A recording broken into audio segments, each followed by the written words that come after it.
Lunes 17 de junio del 2024, un día más, un lunes más, comenzamos el apartado, la sección Despertando con Jesús y lo hacemos con el pastor Alberto Ares. ¿Qué tal, pastor? Buenos días. Muy buenos días, ¿qué tal estás? Yo bien, gracias a Dios. ¿Tú cómo estás? Muy bien, gracias a Dios, la verdad que sí, ¿eh? Me alegro, me alegro. Se nos pasa la semana volando. La semana y los meses y todo, es que ahora cuando has dicho 17 de junio, yo estaba pensando, ¿en serio? Increíble. Increíble, cuando menos nos damos cuenta estamos celebrando el fin de año ya. Total. Bueno, pastor, si le parece, empecemos hablando acerca de la última prédica que tuvo lugar en ese culto del pasado, si no me equivoco, 9 de junio. Sí, exactamente, ahí estuvimos compartiendo tanto en Puerto de Rosario como el Morrojable y estuvimos hablando un poco acerca de las emociones. Hablamos de cómo Dios, que es un Dios que tiene emociones, poníamos varios ejemplos como el gozo, el regocijo, aún la ira. Poníamos el ejemplo también de cuando Jesús lloró frente a la tumba de Lázaro, de cuando el Señor le dijo a sus discípulos en el Getsemaní que estaba triste. O sea, mostrábamos un poco la vida del Señor, de cómo Él tenía emociones, pero no era emocional. Eso era importante. Y sacábamos la enseñanza de que Dios, como nos ha hecho a su imagen y a su semejanza, nosotros tenemos que ser igual. Somos personas con emociones, pero no podemos ser emocionales. Me explico. Las personas emocionales son las que guían su vida según su estado de ánimo, según su emoción. De tal manera que si están ahora gozosos, pues toman unas decisiones en base a ese gozo. Si están enfadados, pues toman decisiones en base al enfado. Y Dios no quiere eso. Y poníamos los ejemplos de cómo en medio de las emociones que Dios siente, Él sigue siendo el mismo. Dios no cambia. Hay un versículo en Malaquías, capítulo 4, versículo 6, si no me equivoco, o no, capítulo 3, versículo 6, que dice: yo, el Señor, no cambio. Él no cambia, Él es inmutable. En Él no hay sombra de variación. Él esté alegre, Él esté enfadado, Él esté gozoso, no cambia. Y así intentamos explicarle a la iglesia de que es una bendición las emociones, pero si no las sabemos gestionar, se pueden convertir en una maldición para nuestras vidas.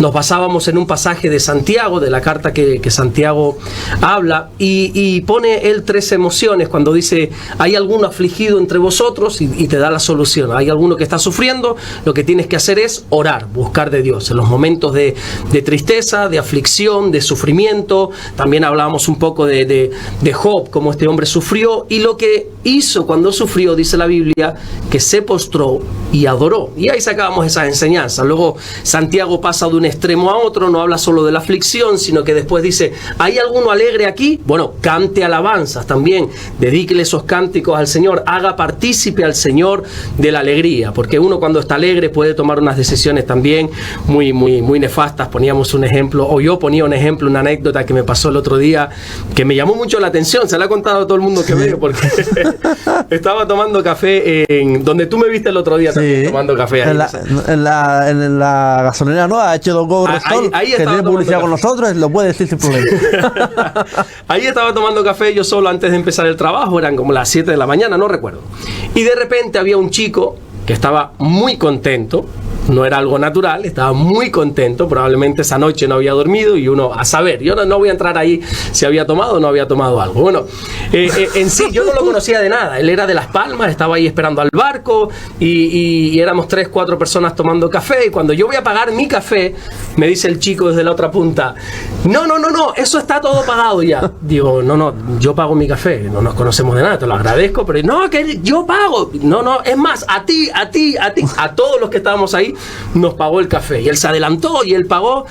Y yo ponía el ejemplo de cómo en una emoción, en ese éxtasis que él tenía, en esa extrema alegría, le llevó a tomar decisiones equivocadas. Por eso digo, tú puedes y debes sentir alegría, gozarte. El Señor nos dice en su palabra en repetidas ocasiones que estemos siempre gozosos, pero no te dejes llevar por esa emoción. Siéntela, pero no te dejes llevar por la emoción. Y por último, Santiago no solamente habla de la aflicción, no solamente habla de la alegría, sino que habla de un estado de ánimo, de una emoción que todos, creo yo, hemos vivido y experimentado, que es estar ofendidos. Ese sentimiento cuando uno está ofendido, esa, podríamos denominarlo rabia, ese rencor, esa incluso ira. No quiero hablar del odio, porque en un corazón creyente, en un corazón cristiano, no debería haber odio, pero esa rabia que sentimos, y Santiago se pone serio aquí y dice: tienes que orar cuanto antes, orad unos por otros para que seáis sanados. Fíjate qué curioso. Cuando la Biblia habla de la ofensa, del daño, habla de enfermedad, porque cuando una persona está ofendida, está enferma. Y poníamos el ejemplo, que no solamente está enferma espiritualmente, sino también físicamente. Está más que demostrado que la ofensa, la rabia, el rencor produce, afecta a nuestro organismo por dentro, ¿verdad? Uno cuando está enfadado, ¿verdad? Que se te quita el hambre. Sí. Y mira que a mí es raro que se me quite el hambre. Pero cuando me enfado, se te cierra el estómago, sientes, ¿verdad? Esa rabia quizá, y espiritualmente también uno está muy enfermo cuando no quiere perdonar, cuando está ofendido, porque ya tienes ahí, bueno, pues motivos para no orar correctamente, tienes unos sentimientos malos. En definitiva, hablábamos de qué bueno tener emociones, qué bueno que Dios nos ha hecho a su imagen y a su semejanza, pero nosotros tenemos que aprender a controlar y a gobernar las emociones y no ellas a nosotros. Eso fue más o menos el resumen de la predicación del domingo. Totalmente. Oye, pastor, y la verdad que cuando yo te he comentado a ti aquí en estas charlas de que yo tenía mucho rencor en mi corazón, yo ese día del culto me emocioné bastante porque me acordaba como yo viví en ese momento, sí, el rencor durante mucho tiempo que habitaba en mí. Es decir, me emocionaba, incluso Rey se acercó y oró por mí en ese momento, porque sinceramente yo me acordaba como yo, porque se sufre teniendo rencor, el odio, el estar maquinando eternamente cómo te puedes vengar de ciertas personas, etcétera, etcétera. Yo digo, yo lo he dicho muchas veces, para mí fue horrible. Es que el rencor, la Biblia lo llama como una raíz de amargura, que la podemos dejar brotar en nuestro corazón y no solamente nos hace daño a nosotros, sino que la carta a los Hebreos dice que puede contaminar a muchos. Quien tiene una ofensa en su corazón, vuelvo y repito, la Biblia dice que está enfermo espiritualmente y también podríamos hablar físicamente, porque, por ejemplo, eso que tú decías, esa rabia que sentía, eso te tiene que enfermar por dentro, sí, y luego quitar el sueño, esa sed de venganza, esa maquinación siempre hacia el mal, y Dios nos da una alternativa que es el camino del perdón, que cuesta, ¿eh? El domingo lo hablábamos, cuesta. Nosotros a veces los cristianos somos muy fríos, muy frívolos a la hora de hablar del perdón y pensamos que con decir a la gente simplemente, no, tú tienes que perdonar. Sí, yo sé que tengo que perdonar, es así, lo sé. La Biblia me llama de Génesis a Apocalipsis a perdonar, a poner la otra mejilla, a no guardar rencor, yo todo eso lo sé. Oye, pero caramba, eso cuesta, ¿eh? Sí. Muchas veces cuesta, porque no es lo mismo perdonar a una persona que no te saludó que perdonar una traición, que perdonar una infidelidad, que perdonar cosas graves que tampoco vamos a hablar, ¿verdad? Entonces, a veces cuesta perdonar, pero creo que cuesta más vivir con la ofensa. Sí, totalmente. Bueno, hoy vamos a hablar, y largo y tendido, en un programa yo creo que muy especial, vamos a empezar hablando de Lot, ¿no? Lo hablábamos en el último espacio, en el último programa, que vamos a tocar esas vidas, y queremos empezando a hablar de Lot. ¿Quién era Lot? ¿Cómo vivió? Y cómo es la historia de Lot?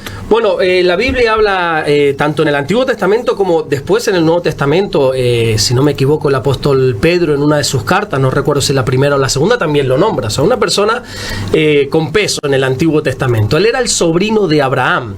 Recordemos que Abraham, que hablamos la semana pasada de él tenía dos hermanos y uno de ellos muere. Este hermano que falleció se llama Harán y dejó a este sobrino, que se llama Lot. Entonces, como que Abraham se hizo cargo de él.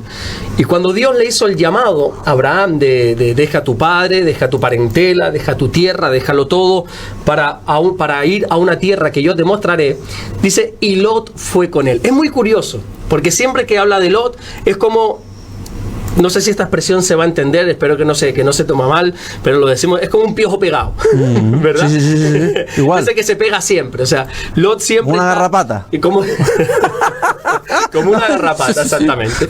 Porque cuando dice que Abraham fue enriquecido y Lot también, porque Lot estaba siempre pegado a las faldas de Abraham, y como Abraham estaba bendecido, a él también le llegaba la bendición. Bueno, en definitiva empiezan a caminar juntos, Lot se pega a Abraham, y como te decía, no recuerdo si la semana pasada o lo anterior, Dios es un exagerado a la hora de bendecir, es extremadamente exagerado, y la bendición que derramó sobre Abraham salpicó en gran manera a Lot, y como Lot estaba bien pegado a Abraham, pues también empezó a ser grandemente bendecido. Claro, llega un momento que cuando Lot se ve con tanto, él pensaba que la bendición venía de su conocimiento, de su sabiduría, y no quería reconocer quizá que venía de Dios. Empiezan a tener tantas riquezas, tanto ganado, que llega un momento que empieza a haber altercados en los pastores de ellos, porque las ovejas, las vacas, los animales de uno iban a comer al terreno de otro, no había mucho terreno, no había mucho pasto. Entonces Abraham toma la sabia decisión de decir, mira, por nuestro bien, por la paz, para que haya paz en nosotros, hemos de separarnos. Porque yo creo que a veces por la paz hay que separarse. Hay ocasiones. La Biblia dice que nosotros tenemos que buscar la paz y que seguirla, y que tenemos que siempre estar en paz con todos mientras de nosotros dependa. Hay veces que no depende de nosotros. Yo quiero tener paz contigo, pero tú quieres tener guerra, bueno, eso es tu problema. Pero la Biblia nos llama a tener paz. Y Abraham quería poner por encima de todo lo que tenía la paz con Lot. Entonces dice, mira Lot, hay unos problemas no entre nosotros, sino entre nuestra gente, es mejor que nos separemos. Así que, fíjate lo que hace Abraham, le da el privilegio de decir, escoge dónde quieres ir. Si tú vas al norte, yo voy a ir al sur. Si tú vas al oeste, yo me voy para el este. Escoge tú. Yo no quiero escoger primero para que no parezca que soy interesado. No, escoge tú, Lot.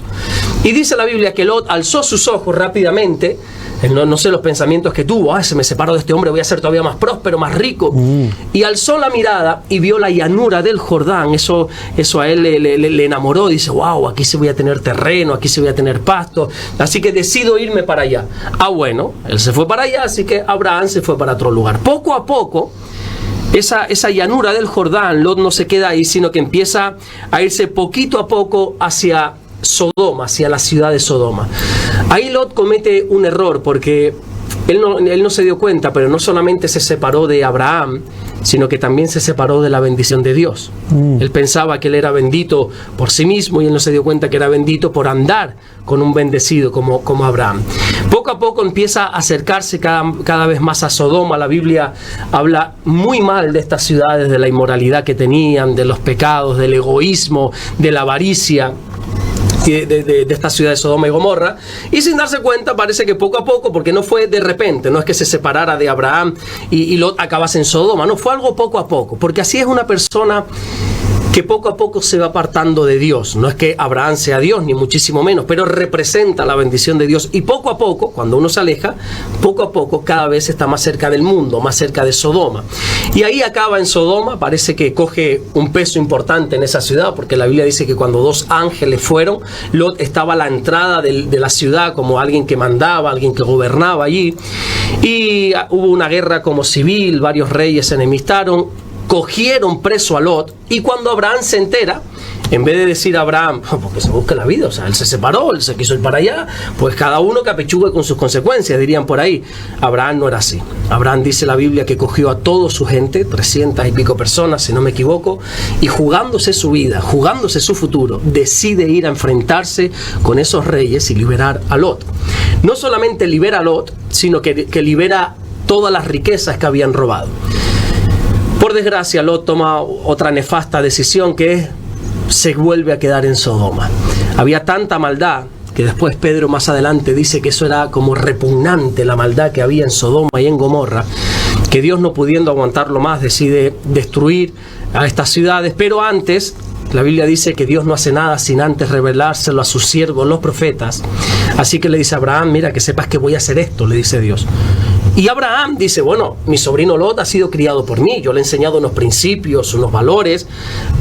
Lot sabe que todo el que se acerca a mí yo le enseño estos principios, así que estoy convencido, le dice a Dios, que mi sobrino Lot ha hecho un buen trabajo en esa ciudad, y seguramente allí tiene que haber 50 justos, así que yo creo, Señor, que tú no vas a derribar o a destruir una ciudad con 50 justos. Y le dice Dios, no, Abraham, no hay 50 justos allí. Y hay como una negociación, y le dice, bueno, 50 no, pero 45 sí hay, dice Abraham. Y Dios le dice, no, Abraham, no hay ni 45, bueno, y 40, y 30, y 20, y 10.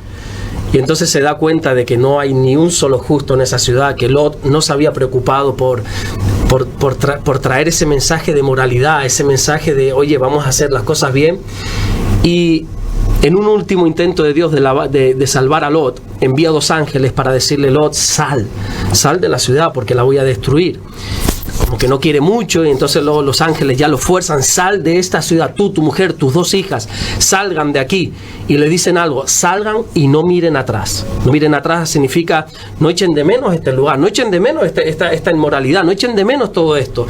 Y Lot salió corriendo, sus hijas también no miraron atrás, pero la mujer de Lot, que no conocemos su nombre, dice que miró hacia detrás. ¿Y qué sucedió? Seguro que lo has escuchado tú, cuando la mujer de Lot mira hacia atrás. La verdad, sinceramente no. Si te lo digo, seguramente a lo mejor sí. Pues se sí. convirtió en estatua de sal. Ah, pues sí. Ahí sí, sí, claro. Pero, Ahí sí. y eso es un ejemplo de que cuando uno está todo el rato mirando hacia atrás, está seco, no tiene ganas No de avanza. vivir, no avanza, exactamente. Cuando tú estás mirando todo el rato para atrás, ay, ¿te acuerdas, David, cuando teníamos 20 años? Ay, ¿te acuerdas cuando trabajábamos? Aquel pescadito, ay, ¿te acuerdas? Y no, te conviertes en estatua de sal, te secas, no avanzas, no progresas.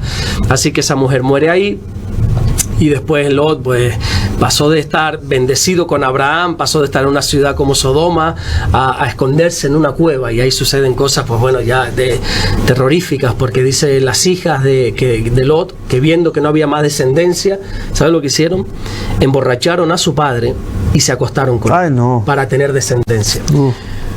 ¿Por qué sucede esto? Porque ellos habían vivido mucho tiempo en una ciudad que era Sodoma y Gomorra, que ahí eso era perversión pura. Y yo creo que eso lo habían normalizado. De hecho, te digo algo más. Cuando los ángeles fueron a avisar a Lot de que saliesen de ahí, todo el pueblo, al ver a estas personas como nuevas, recién llegadas, fueron a casa de Lot para decir, oye, ¿quién es esta gente que nos queremos acostar con ellos? O sea, una barbaridad, un desenfreno en esa ciudad, y las hijas se acostaron de él. Luego ya no se sabe más de Lot. Yo creo que Lot era un hombre con buenas intenciones, pero que tomó malas decisiones.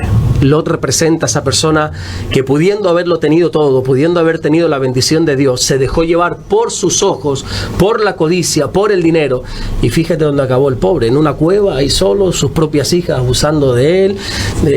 Un testimonio nefasto, la verdad. Sodoma y Gomorra, la verdad que hay que también tendremos que hablar de ello, ¿no? Sí. Y largo y tendido, ¿verdad? Sería muy bueno, porque la gente siempre se queda con Sodoma y Gomorra, con su inmoralidad sexual, que la había, que era eso era ahí, eso era un todos para todos, era un desastre absoluto, pero la Biblia da las razones exactas por la cual Sodoma y Gomorra fueron destruidas, que no fue por eso solamente, que también algo tuvo que ver.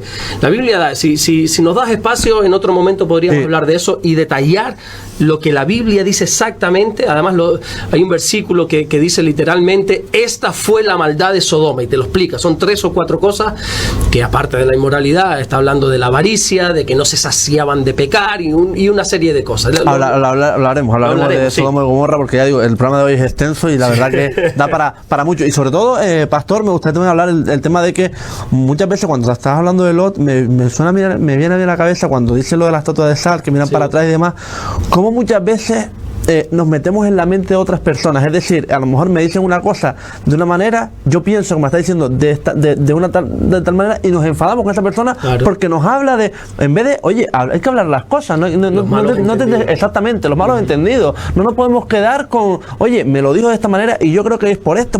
No. Es decir, oye, me hablaste de esta, te pasa algo conmigo. Es decir, hablar las cosas, ¿no? Sí, pero preferimos ofendernos antes que hablarlo. Correcto. Y nos quedamos con eso. ¿Por qué? Porque ya estamos tan acostumbrados a ver la maldad de la gente que siempre pensamos eso.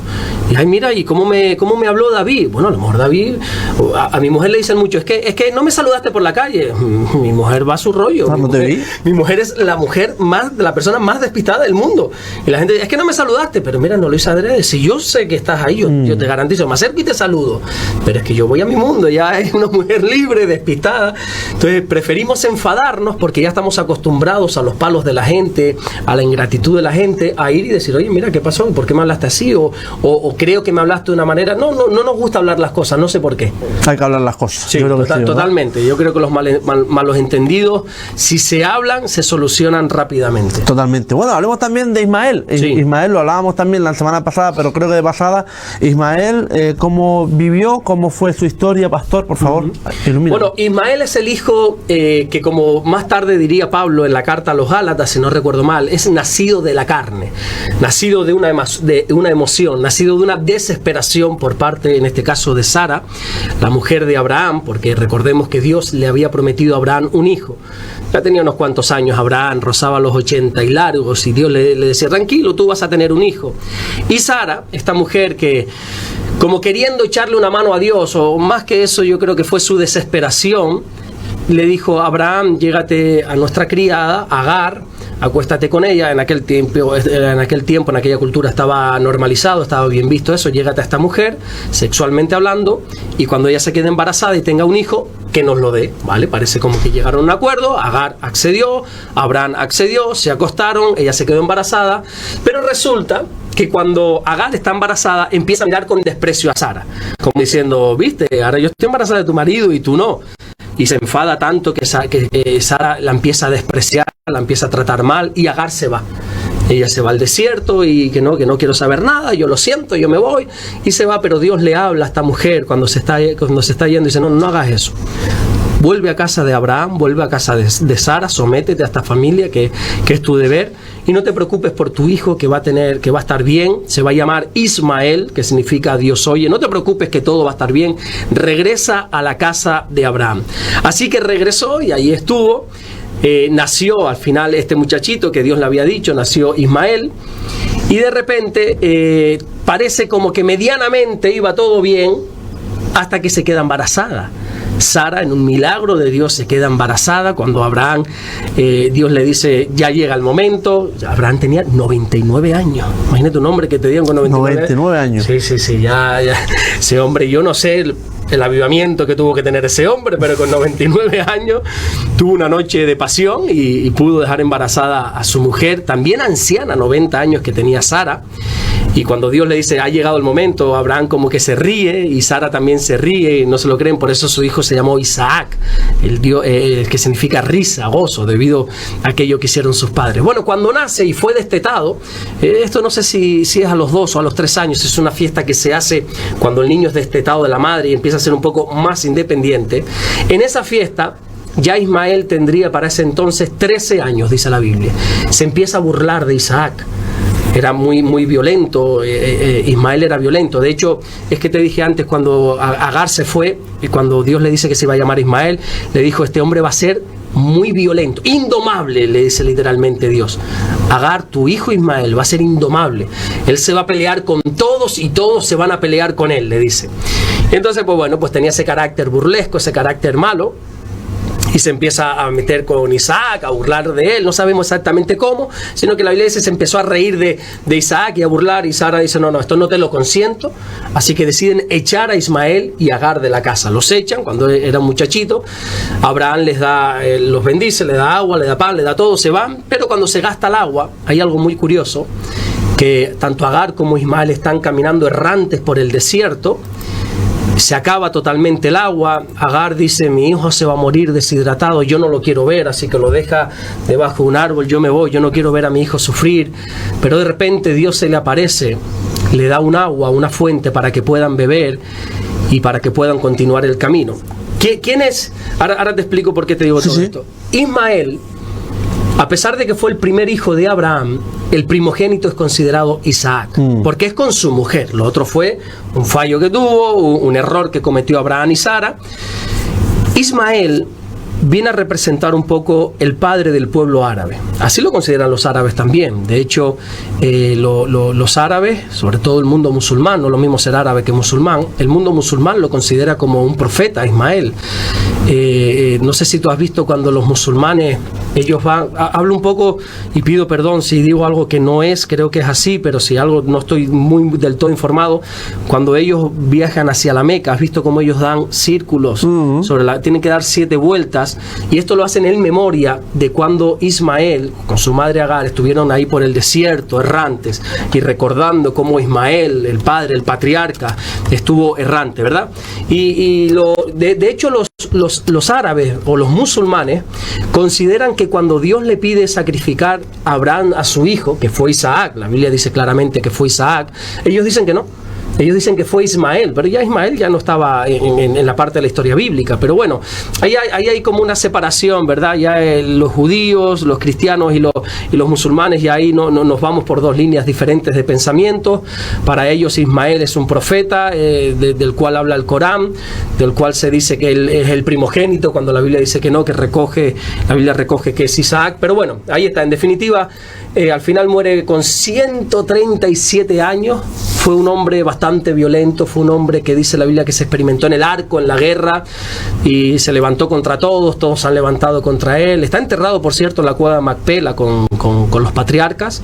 Y bueno, eso es un poquito la historia de Ismael. Tendría muchas más enseñanzas, pero para que sepas quién es un poquito Ismael. Bueno, he buscado, pastor, sobre la marcha, como acabas de comentar, en el ritual de la peregrinación islámica, al-Hajj, todos los peregrinos que acuden a la Meca, mujeres y hombres, para realizar el acto religioso de forma correcta y completa, deben imitar a Agar y su esfuerzo de correr 7 veces entre las 2 colinas de Safa y Marwa buscando agua. Han de recorrer como ella ese camino con su fe, su valor y su amor y su esperanza. El significado del nombre Agar es peregrina, y en la peregrinación islámica a la Meca es ella quien aparece como guía, faro y modelo auténtico de verdadero creyente. Una mujer es un ejemplo para los hombres y mujeres de todos los tiempos y lugares. Representan la fuerza femenina, la que primero da la vida a través del espacio acogedor de su vientre y después durante el camino de la existencia. Bueno, no estaba muy desencaminado, ¿verdad? Yo siempre cuando hablo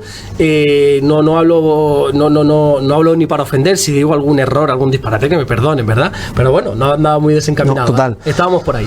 Bueno, y llega la parte de Isaac. Sí. ¿Cómo fue la vida de Isaac? ¿Quién era Isaac? ¿Cómo vivió Isaac? Bueno, Isaac es esa promesa de Dios, esa bendición de Dios que le dio a Abraham, ese sueño cumplido, ¿verdad? Como Dios cumple los sueños de aquellos que son obedientes, de aquellos que le servimos. Tarde o temprano siempre Dios nos bendice. La Biblia dice que Dios quiere darnos el fin que esperamos, un fin bueno, un fin de paz y no un fin malo. Al final Dios bendijo a Abraham con este hijo, con este primogénito.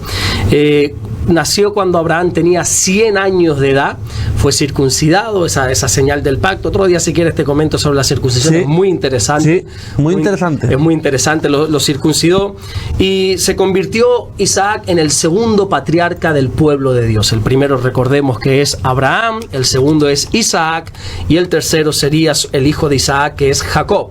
De hecho, de ahí en adelante en toda la Biblia se conoce el Dios de Abraham, el Dios de Isaac y el Dios de Jacob. Isaac tiene algunas características, y es que, por desgracia, imitó lo malo de su padre. ¿Tú te acuerdas cuando hablábamos de Abraham, que te dije que cuando descendieron a Egipto, que su mujer Sara era muy guapa, y él dice, uy, yo creo que como vayamos allí, te vean tu belleza y yo diga que eres mi mujer, a mí me van a matar para estar contigo, así que digamos que eres mi hermana? Fíjate que Isaac hizo lo mismo. La Biblia dice que vino un hambre sobre la tierra. Él quiso descender a Egipto. Dios le dijo, no, tú a Egipto no desciendes, quédate aquí en una ciudad llamada Gerar, y ahí había un rey. Y entonces cuando Isaac ve a su mujer, a Rebeca, dice, uy, no, tú eres demasiado hermosa, demasiado bella, así que digamos que eres mi hermana, para que nos vaya bien, ¿verdad? Al final cometió los mismos errores que su padre. Sí. Yo creo que aquí tampoco le podemos echar la culpa a Abraham, pero creo que nuestros hijos siguen nuestras huellas. No solamente, como unas cuantas veces he intentado transmitir en la iglesia, nuestros hijos no hacen lo que decimos, sino lo que hacemos. Seguramente Abraham le intentó transmitir la fe, unos principios, unos valores. Isaac no se miente, Isaac siempre se dice la verdad. Sí, pero yo he visto cómo tú has mentido, yo he visto cómo tú has engañado. Y al final los hijos cometen los mismos errores que los padres. Parece como que Isaac, esto lo dicen muchos comentaristas bíblicos, tenía una debilidad, era más débil, era de un carácter más noble, más débil. No era tan guerrero como Abraham, no era tan guerrero como su hijo Jacob, sino que era más débil. Date cuenta que él vivió a las faldas de su padre Abraham hasta que Abraham murió. Tenía 40 y pico años y no se había conseguido una mujer. Si no se mueve Abraham, no le consigue una mujer. Que tenía ahí un criado que se llamaba Eliezer. Y Eliezer, vete a buscar una mujer a este muchacho que se nos queda soltero. Y Dios nos ha prometido descendencia, y parece que este hombre no se entera. Pero mi niño, tú no quieres tener una mujer. Bueno, papá, yo no sé lo que diría. Tuvieron que buscarle una mujer y se casó con la mujer, y tenía como un carácter más tranquilo, no se metía en problemas, pero Dios lo usó, porque yo creo que Dios no solo usa a esos valientes, a esos emprendedores, sino a las personas también más tranquilas, más que están a la retaguardia, a los que están detrás del escenario, esas personas tímidas.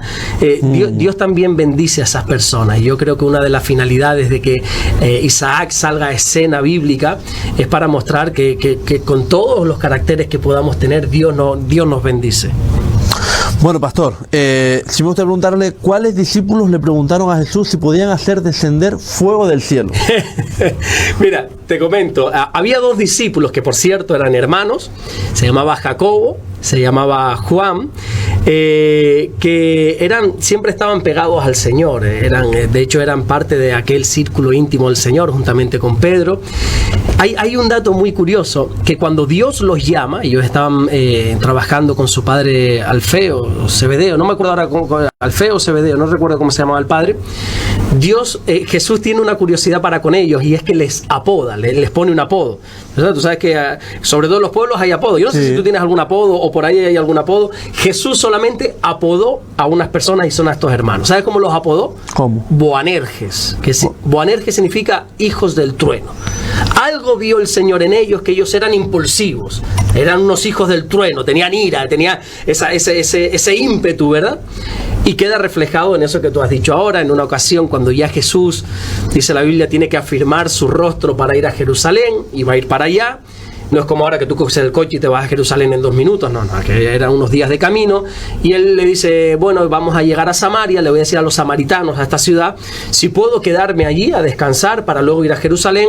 Y los samaritanos le dijeron, no, tú no te quedas aquí, porque los samaritanos y los judíos no se llevan muy bien, entonces no te quedas aquí. Cuando Juan y Jacobo ven este desprecio hacia el Señor, le dicen, Señor, ahí sale el Boanerges, ahí sale ese hijo del trueno. Señor, ¿quieres que pidamos que descienda fuego del cielo y consuma a los samaritanos?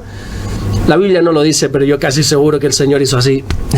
Se llevó las manos a la cabeza, porque la respuesta del Señor fue, ustedes no tienen ni idea de qué espíritu son. Yo no he venido a condenar, yo no he venido a perder a la gente, yo he venido a salvar. Eso no se hace, ¿verdad? Y ellos pidieron eso con la mejor de las intenciones. Esto nos da una enseñanza de que a veces nosotros podemos, por desgracia, tener buenas intenciones, pero malas decisiones. Y hay que tener mucho cuidado, porque a veces pensamos que en el nombre de Dios nos está permitido hacer de todo, y no, señores, no se puede pedir fuego del cielo, no se puede pedir venganza, no se puede pedir destrucción para otros en el nombre de Dios. Y creo que en el nombre de Dios han cometido demasiadas torturas, demasiadas locuras y demasiadas barbaridades. Totalmente, sí, y lo llegaremos a hablar aquí en este espacio. Sí. Otra de las preguntas, ¿por qué se dice que Jesús no respetaba en ocasiones el día de reposo? Yo estaba hablando, leyendo un poco la Biblia, voy por Juan, y se dice que en ocasiones no respetaba ese día de reposo.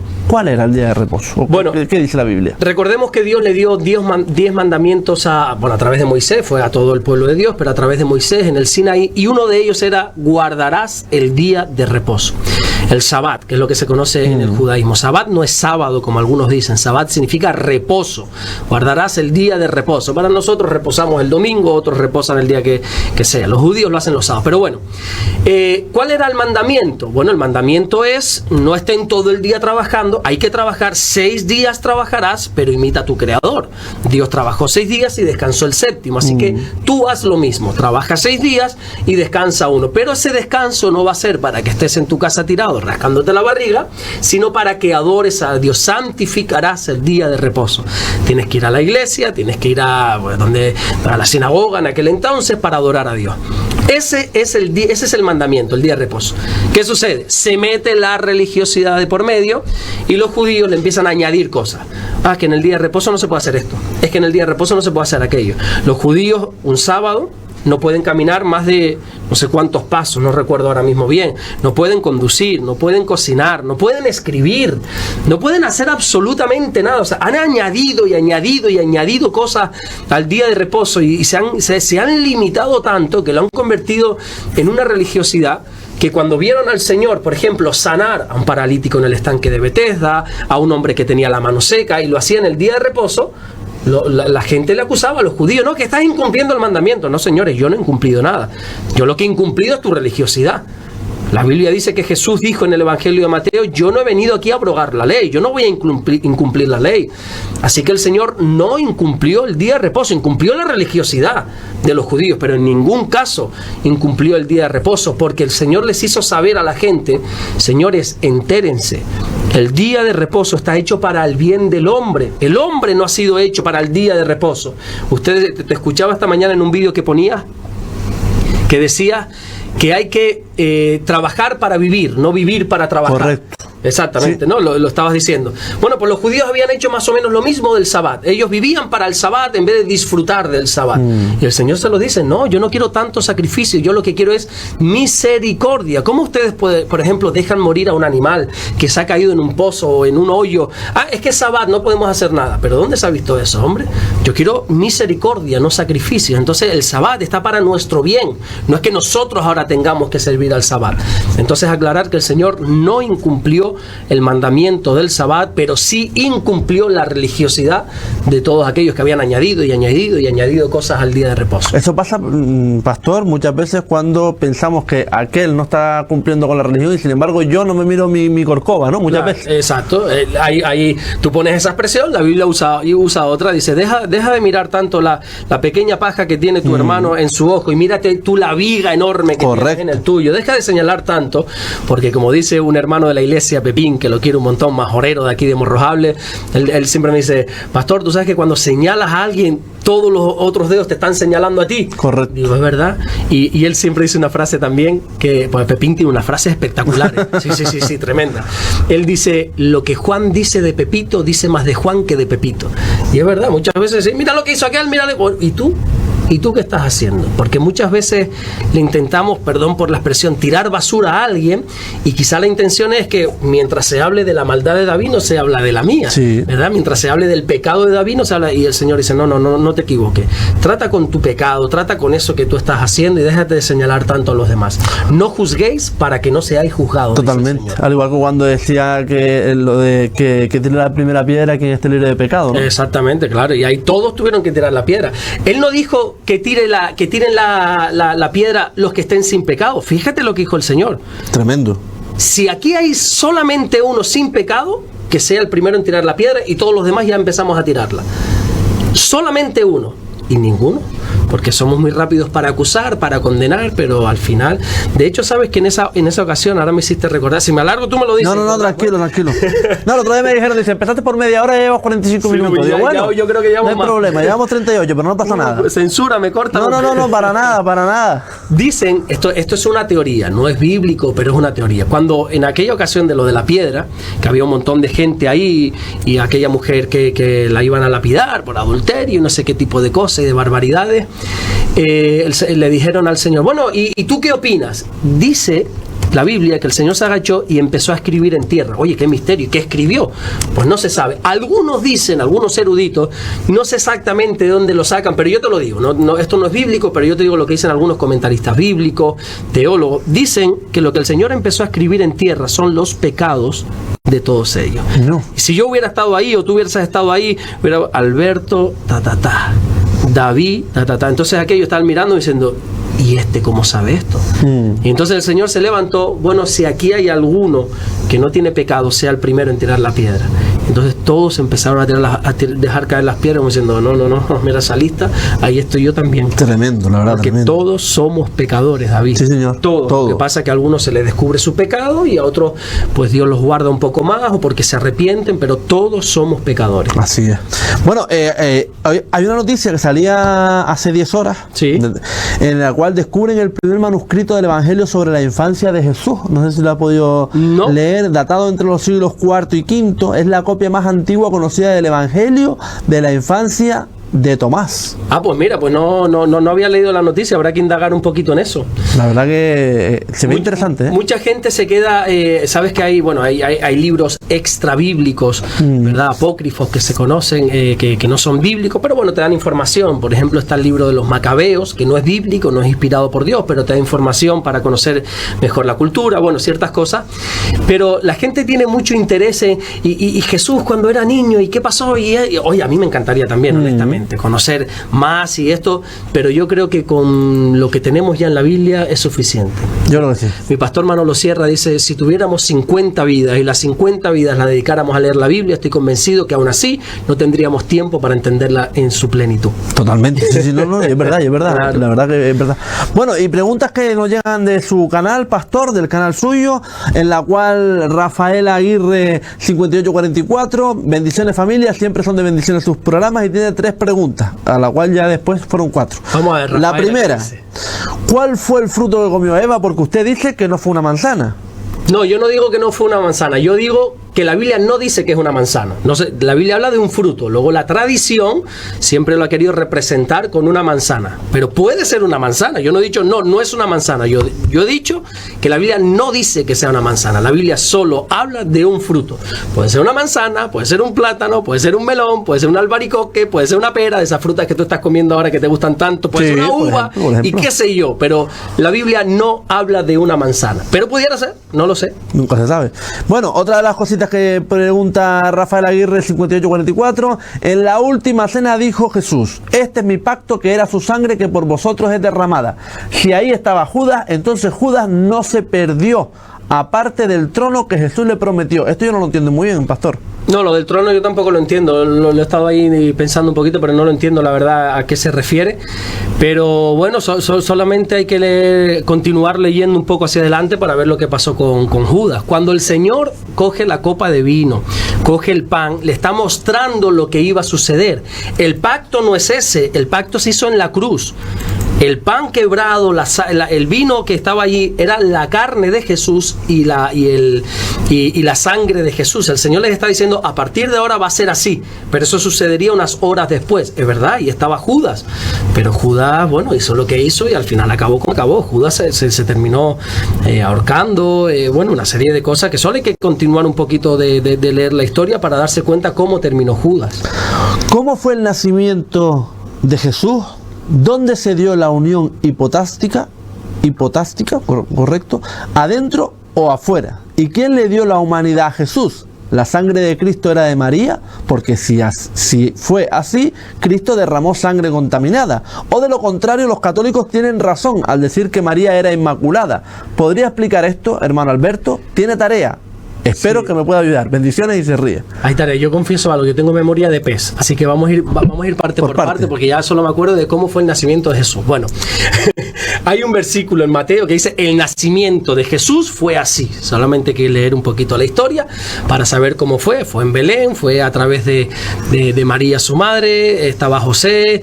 Debido a que se había promulgado un edicto para ver cuánta gente había, se tuvieron que desplazar a Belén. Todos conocemos la historia que siempre la contamos en Navidad, no había un lugar para ellos, así que tuvieron que dar como una especie de corral y ahí nació.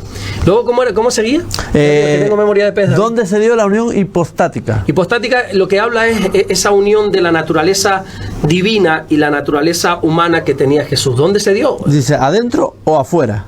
¿Y quién le dio la humanidad a Jesús? ¿La sangre de Cristo era de María? No, la sangre de Cristo no era de María. De hecho, hay un versículo, está en la carta a los Hebreos, no recuerdo ahora, podría buscarlo, a ver si lo puedo, bueno, después lo busco y lo ponemos en los comentarios. Vale. Cuando dice que Dios preparó un cuerpo para María y lo puso en su cuerpo, o sea, no fue un espermatozoide lo que se colocó en María, ya fue un cuerpo formado, no sabemos el tiempo, si 1, 2, 3 meses. María Jesús no tenía esa naturaleza pecadora que todos los hombres tenemos, por eso no es de José, para que no heredase tampoco ese ADN del hombre que se hereda del Padre. No, ni muchísimo menos. Jesús no heredó la naturaleza pecadora, ni muchísimo menos. Cuando hablamos de que Jesús era 100% hombre, es que nació como hombre, vivió como hombre, experimentó lo que experimenta un hombre y murió como hombre. Porque creo que la otra pregunta es: ¿quién murió en la cruz? Si el hombre o Dios. Murió el hombre. ¿Dios cómo va a morir? Dios no muere, Dios es espíritu. Lo que murió es el hombre, lo que murió es el cuerpo, que es lo que va a morir en nosotros también, el cuerpo. Pero el alma y el espíritu no muere. Dios no puede morir. Lo que murió en esa cruz fue un hombre perfecto, porque estaba el primer Adán y el postrer Adán, que es Cristo, el cuerpo, ese hombre que ha llevado una vida de perfección, de santidad, para demostrar que se puede vivir sin pecado es el que muere y el que nos trae perdón de los pecados, pero muere el hombre, no muere Dios. Bueno, más preguntas, ¿no? En este caso son comentarios. Buenas tardes, David Rodríguez y Pastor Alberto Ares. Saludos desde Jacksonville, Florida. Cuando piensen que nadie los está viendo, recuerda al pastor José Manuel Sierra, que le predicaba las sillas vacías y Dios lo sorprendió. Sí. Aleluya. Si no me equivoco, por la ciudad que es, ese hombre se llama Gregorio. ¿Cómo se llama el...? No me pone el nombre, me pone User V1. Casi convencido que es nuestro hermano Gregorio de ahí de Florida, que lo he conocido, he estado con él tanto en Colombia como en Alicante, que él vino. Uy, qué encanto de persona. Me encantaría que conocieras al hermano Gregorio. Ojalá, es una bendición, es un hombre grande que nos reímos. Yo me pude reír con ese hombre en Colombia todo lo que quise y más. Y si no me equivoco es él, es una bendición de persona. Amarily Justiana dice: me gocé muchísimo al oír mi nombre y es que espero con ansia la entrevista de los devocionales y las prédicas del pastor Alberto Ares. Este programa de entrevista es muy edificante para el creyente y para el que no conoce la palabra de Dios. Espero que sus ojos sean abiertos, que la palabra sea luz a sus sentidos, para que sus almas sean salvas. Muchas gracias a David, Dios los bendiga siempre. Amén. Excelente programa de la palabra de Dios, Dios les bendiga. Lo dice Linda González. Buenas tardes, pastor y Alberto David. Como siempre es un gozo escuchar esas entrevistas y veo que David sigue aprendiendo la palabra, y gracias, David, por tus preguntas. Bendiciones para todos los que se unen a este programa. Dorcaburri guión de León 5177, y así hay muchísimos, desde Ibagué, Colombia, desde Costa Rica, desde Florida, desde Dallas, es que una barbaridad, desde el norte de Carolina, de Estados Unidos. Es decir, son increíble, muchísimos, precioso. Son una barbaridad de comentarios y comentarios de agradecimiento, de verdad, desde Nayarit, desde México, desde Tijuana, es que son tantos, desde Bogotá, desde Argentina, que es increíble. ¿Y no hay ninguno ahí de Morrojable, hombre? No, por ahora no. Por lo menos no. Desde Yucatán, desde Mérida, Yucatán, México. ¿Por Ventura no escucha nadie? No, por ahora no. Yo creo que sí, pero por ahora no se atreven a decirlo, ¿no? La verdad que es increíble, pastor. Esos majoreros, poner ahí un comentario, hombre, para animarnos. De verdad que yo desde Longwit, TX, desde Perú, desde Chile, Costa Rica, Cuba, es decir, no sé, de verdad, desde México, yo me quedo asombrado. Precioso. Como dice el pastor, muchas veces me asombro de todos los comentarios, de dónde vienen. Nos asustamos ahí de la repercusión, ¿verdad? De verdad que sí, y la semana que viene más y mejor. Vamos a ver, yo espero que sí. Empezó por media hora y vamos por casi 50 minutos. Tú verás que esto no tiene final. Ay, madre mía. Pastor, Dios me lo bendiga, ¿verdad? Igualmente, David, muchas gracias, bendiciones. Nosotros seguimos y hacemos un altito en el camino y enseguida regresamos con más información en el día de hoy. No te vayas, hasta ahora.